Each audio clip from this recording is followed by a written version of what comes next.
Оглянись, незнакомый прохожий, мне твой взгляд неподкупный знаком. Может, я это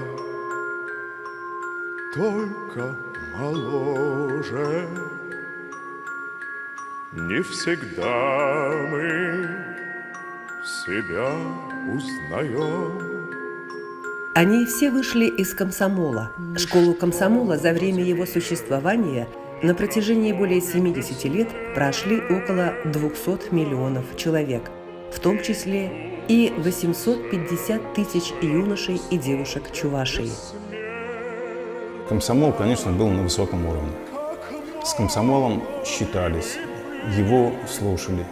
Работа делалась с чистой совестью, как бы от души, без корысти, на энтузиазме. Я очень рад, что был в этой организации не зря и очень много получил этой организации. Поэтому мы и говорим, что комсомол – это школа воспитания молодежи, но для нас это была школа жизни.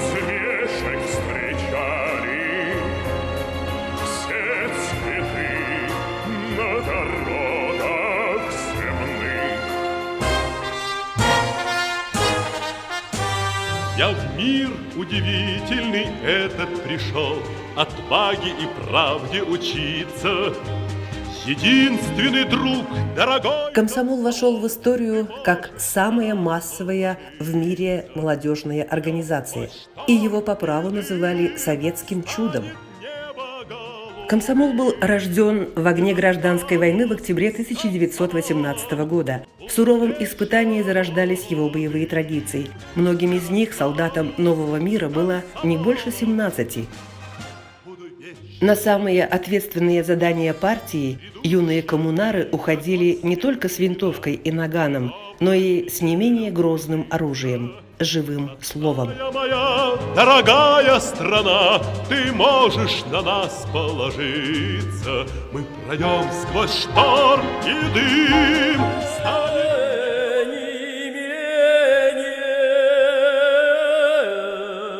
Он мало прожил, но прожил так и столько сделал, что неувидаемая память о Михаиле Сеспеле, одном из первых организаторов комсомольского движения среди чувашской молодежи, будет жить, пока жив этот народ. И эти строки зажгли многие молодые сердца. «Шагайте бодрее и тверже, отчизны, любимые сыны. Не можем отстать мы, не можем от поступи нашей страны». В июне 1920 года Сеспель принял участие в работе первого Всероссийского съезда Чувашского комсомола и был избран членом бюро Чувашской секции Казанского губернского комсомольского комитета. Буквально через несколько дней в жизни чувашского народа произошло важное историческое событие. Декрет от 24 июня провозгласил создание Чувашской автономной области. А 25 октября открылся первый Чувашский областной съезд комсомола. В рядах организации было уже 1500 членов, в том числе 190 девушек. В числе первых в союз вступили юноши и девушки из крестьянской бедноты. Союз крестьянских парней и девушек оставил яркий след в обновлении всей жизни Чувашского края. Областная комсомольская организация сыграла важную роль в ликвидации разрухи и голода 20-х годов. 80% населения Чувашии в то время осталось без хлеба из-за засухи и неурожая. Комсомольцы принимали участие в сборе пожертвований в пользу голодающих.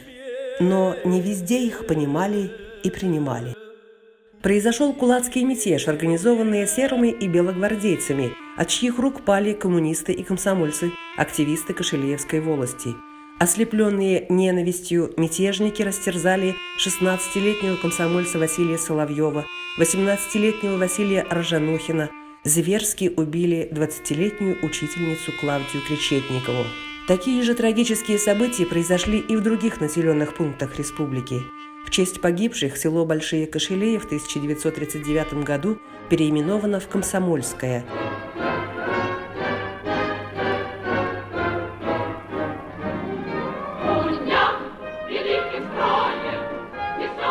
Комсомольцы участвовали в создании колхозов, выводили на поля первые тракторы. Стране нужны были грамотные, знающие люди, и комсомольцы учились и учили других. Был выдвинут лозунг «Каждый грамотный комсомолец должен обучить 5 неграмотных». За 6 лет с 22 по 27 годы было обучено 40 тысяч человек. Немало посланцев областной комсомольской организации работало в крупных промышленных центрах страны. В 1934 году по путевкам райкомов партии и ВЛКСМ на строительство Канашского вагоноремонтного завода прибыли 48 коммунистов и 128 комсомольцев. Позднее приступили к работе более 1000 человек, мобилизованных обкомом ВЛКСМ. Вагоноремонтники первыми в республике подхватили почин стахановцев.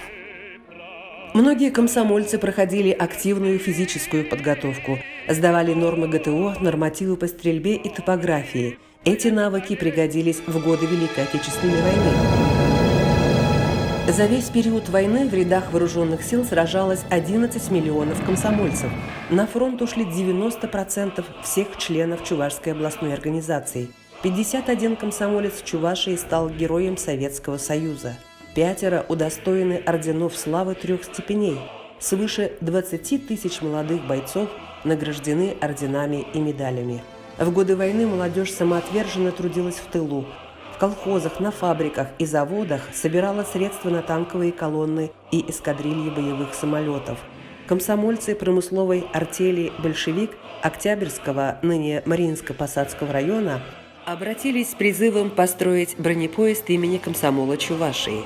На него было собрано более 1 300 000 рублей. После войны весь советский народ поднялся на новый исторический подвиг. Была поставлена задача восстановить пострадавшие районы, довоенный уровень промышленности и сельского хозяйства и затем превзойти этот уровень. Началось освоение целинных и залежных земель в Казахстане, Сибири, на Урале, в Поволжье, на Северном Кавказе. 12 марта 1954 года на освоение целины выехала первая группа комсомольцев Чувашии. Нас, молодых выпускников школы, в числе немногих, включили в состав делегации чувашской, вернее, отряда на уборку целинного урожая. Работали в течение 2-3 месяцев в Северном Казахстане на уборке урожая. Вот с этого и началась моя активная трудовая деятельность. Поэт-песенник сложил такие строки, как «На белом свете парня лучше нет, чем комсомол 60-х лет». Вот мое поколение относится как раз к комсомольцам 60-х. Появились комсомольские путевки с конкретными адресами. При самом активном участии молодежи построены и введены в действие около 1500 важных объектов, проложены десятки тысяч километров газа и нефтепроводов, построены тысячи километров новых железных дорог. Важнейшие стройки, определяющие развитие ключевых отраслей народного хозяйства, были объявлены всесоюзными ударными комсомольскими. Чебоксарский завод промышленных тракторов. Ударная стройка 10-й пятилетки. 300-сильные машины, которые будет выпускать завод, крайне необходимы народному хозяйству. Вот почему сюда направлен самый большой студенческий строительный отряд республики. В сводном отряде около 400 бойцов, студентов разных вузов. Пожалуй, тем и значим был комсомол для молодого человека, что давал шанс проявить себя. Простому рабочему человеку можно было достичь больших высот, причем заслуженных честным трудом. Самыми лучшими в своей жизни называет годы всесоюзной стройки Чебоксарского завода промышленных тракторов делегат 17 и 19 съездов комсомола, член ЦК ВЛКСМ, депутат Верховного Совета СССР, передовик производства Альберт Захаров. Самые счастливые юные годы, самые счастливые, все эти прошли мне на этой стройке. Я там работал почти 10 лет. Бригада была комсомольская, молодежная. Самые настоящие были патриоты. Нужно было ночью работал. Нужны были 3 смены работы. Очень много молодых специалистов со всей нашей необъятной родины по комсомольским путевкам приезжали для создания тракторного завода. К 1988 году на учете в комсомольской организации тракторного завода, я считаю, это, наверное, был пик, порядка около 8 тысяч комсомольцев было. Представляете, 8 тысяч комсомольцев. Строительство химкомбината было объявлено всесоюзной ударной комсомольской стройкой в 1963 году. В нашем городе и вторая всесоюзная ударная комсомольская стройка, она объявлена в 1977 году. Это строительство Чебоксарской ГЭС. Эти 2 стройки заложили экономическую базу и всю социальную инфраструктуру нашего молодого города. И заложено это было руками молодежи и комсомольцев. Остались считанные дни до перекрытия Волги на строительстве Чебоксарской ГЭС, 9-й и последней в Волжском каскаде гидроэлектростанции. Отсюда в 11-й пятилетке электроэнергия поступит в хозяйство Чувашии и других областей Поволжья. Я принимал годы студенчества активное участие в студенческих строительных отрядах. Единственный студент в республике на том этапе, который впервые был награжден орденом Знак почета, 24 года. Не расстанусь с комсомолом, буду вечно молодым. Не расстанусь с комсомолом, буду вечно молодым. Заветной весны высота не взята, и надо с дороги не сбиться. Мечта наша, гордая наша мечта, ты можешь на нас положиться. Мы пройдем сквозь шторм и дым, станет небо голубым. Не расстанусь с комсомолом, буду вечно молодым. Комсомольцы были исполнены энтузиазма и готовности положить на алтарь борьбы за светлое будущее все свои силы. Нормой было работать до глубокой ночи, не иметь выходных. Что двигало ими, что заставляло их жить таким почти жертвенным образом, забывая порой о доме, семье, о самих себе, только не карьера, не деньги, чувство причастности к общему великому делу, мечта о светлом будущем. Вот главное. Романтизм? Да. Не хватало прагматизма? Почему же? Они ставили цели и достигали их. Вот так они и жили. Это был их образ жизни, их путь, их комсомол.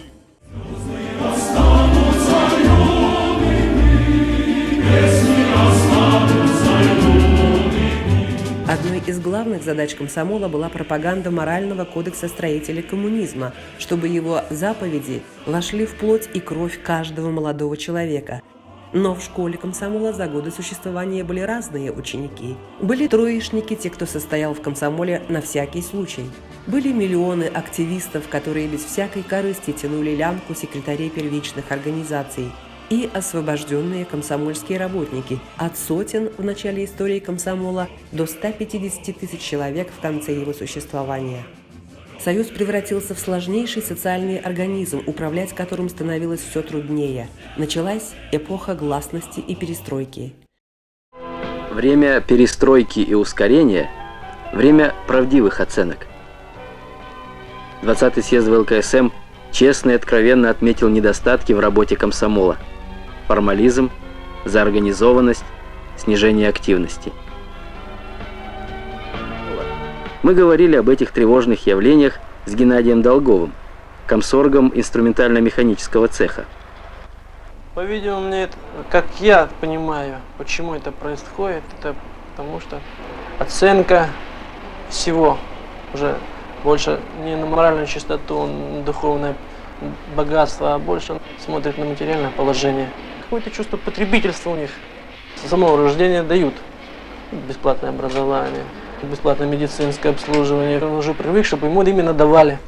А ты не чувствуешь, что ты что-то должен обществу? Но может, все беды как раз потому, что оставили комсомольцам только одно право – на энтузиазм и авралы, Хуже всего, когда слова расходятся с делами. Это верный способ подорвать любой авторитет.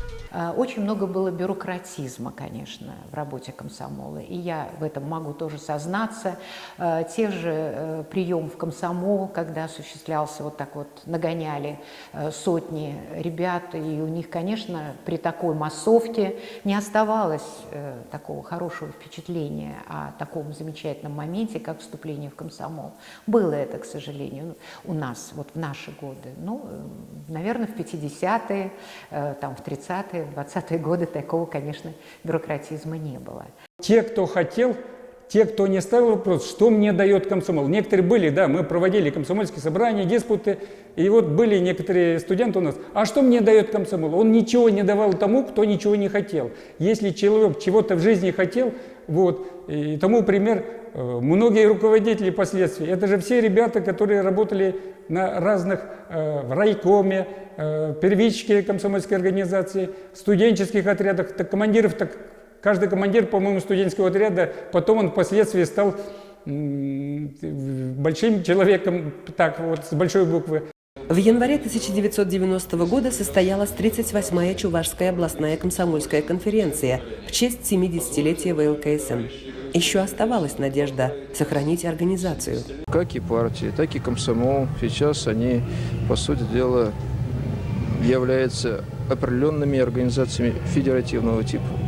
То есть самые различные течения, самые различные движения существуют в рамках одной организационной формы комсомола. Я думаю, комсомол также неминуемо будет,